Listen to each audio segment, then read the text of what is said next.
बच्चों आज यहाँ पे मैं आपको बीएससी पार्ट थर्ड के एक टॉपिक जो उसको नाभिकीय गुण या न्यूक्लियर प्रॉपर्टीज़ कहते हैं और ये अपने पेपर सेकंड के अंदर आता है। इसके बारे में आज अपन थोड़ा डिस्कस करेंगे। मैं doctor Rijun Gupta BBT government college Chimanpura से बोल रहा हूँ।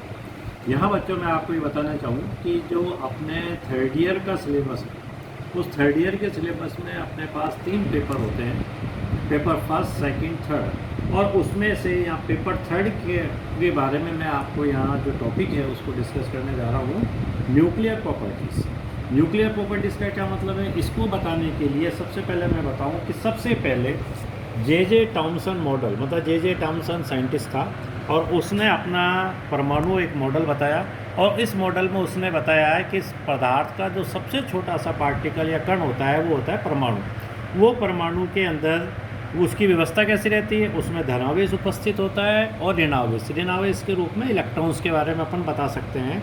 और ख़ासियत बात ये थी कि धनावेश के अंदर इलेक्ट्रॉन्स है ना जगह जगह बैठे रहते हैं। इसके स्ट्रक्चर को अपन ऐसे समझ सकते हैं जैसे आजकल आप लोगों ने तरबूज खाया होगा, तो जो तरबूज का जो गुदा है, रेड पार्ट जो है वो एक तरह से धनावेश मान लें अपन, और जो ब्लैक जो बीज हैं उनको अपन इलेक्ट्रॉन्स मान सकते हैं।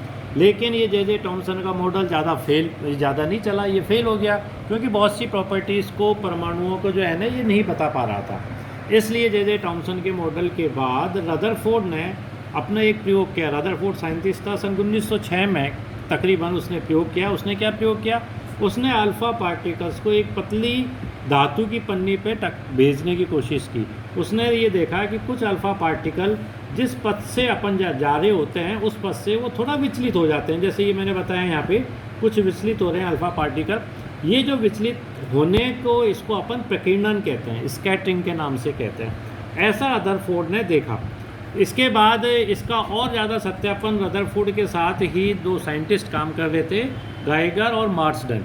इन्होंने सन 1909 में एक रदरफोर्ड के इस परमाणु का एक मॉडल प्रस्तुत किया और इसके बारे में उन्होंने बताया।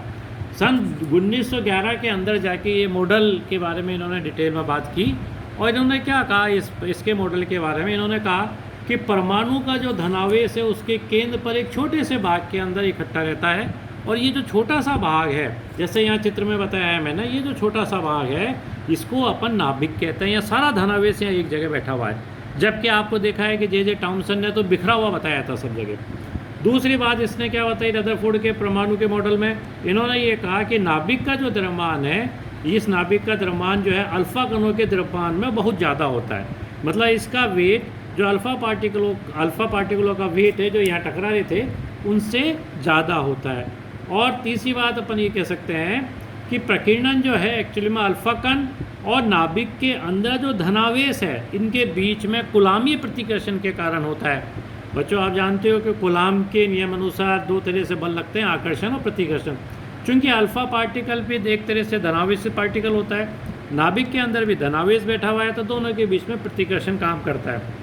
उन्होंने ये कहा कि अब आप ये कहोगे कि इसके चारों तरफ जो है ना इलेक्ट्रॉन्स भी घूमते रहते हैं इस मॉडल में, लेकिन इन इलेक्ट्रॉन्स का प्रभाव इसके अंदर बहुत ही कम माना गया। इसलिए उन्होंने कहा कि भी प्रतिकर्षण केवल अल्फ़ा कण और नाभिक के प्रतिकर्षी कूलामी अन्योन्य क्रिया के कारण होता है।